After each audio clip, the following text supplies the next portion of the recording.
why don't you think Miz and Morrison are talked about as I mean, they were really working as an act here. Was the creative not on board with them? Were the fans not all the way bought in? Is timing's everything? Were they just too early with this concept? Maybe.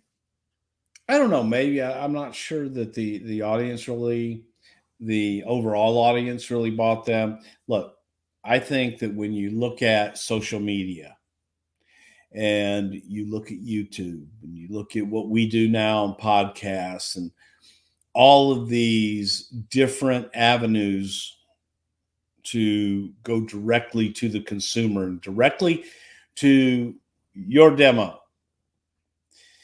There were never two guys better than Miz and Morrison to go out and find their audience, speak to their audience, and get a following. This was, I mean, you go back even, before this, just here were two guys that were struggling that got together and said, what if we tried this? And everybody thought it was silly because we didn't understand it. So it was, Bruce, go keep him in line. I didn't understand what the hell they were doing. They told me, they educated me.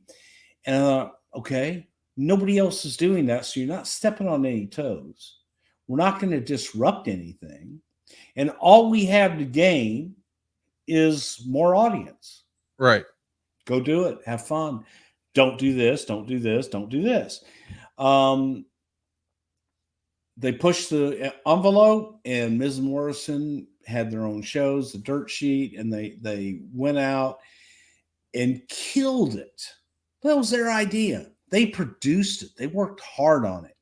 And in my opinion, I don't think they've ever gotten the credit that they deserve.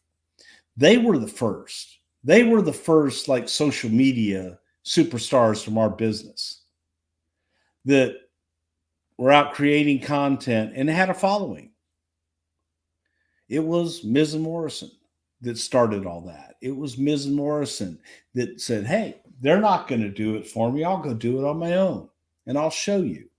And they would come to me each week and go, hey, Bruce, look at how many people watched our shit. I'm like, son of a bitch. Okay, cool. Right. So I didn't understand it. Right. But I knew that they were talented, and they seemed to understand it, and they educated me. And I was willing to, I think for the most part, people were like, I don't want to be bothered with it. It's more work. I was kind of assigned just to keep them in line and let them go with the proviso of maybe I can learn something, or I can prove to them that, by God, kid, that ain't gonna work. Your space, my space, whatever the hell it was. And they did. They made it work. Yeah, they did. And the instant picture stuff and everything, I don't get it. But anyway, no, they showed me how it could work, and with an illustration that was easy to see, because they garnered a hell of a following, and we were able to see that, and then we were able to monetize it, and that's what it's all about.